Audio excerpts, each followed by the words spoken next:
Oh, now it's working. Ok, entonces ese es el proceso. Ya pusimos la papa y la carne, el pollo. Y ahí vamos. Miren ustedes.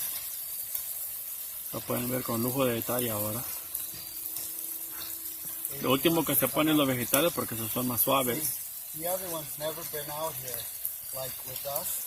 Like she's been out, but not with us like this. Asia always Entonces, comes. So Asia knows she's belongs over here. miren ustedes. Qué chula. En medio tiempo de cortarlo, puede querer cortarlo en pedacitos, pero eso es lo siguiente vez. Y aquí adentro creo que lo voy a, cuando ya esté cocido lo voy a cortar en pedacitos. No.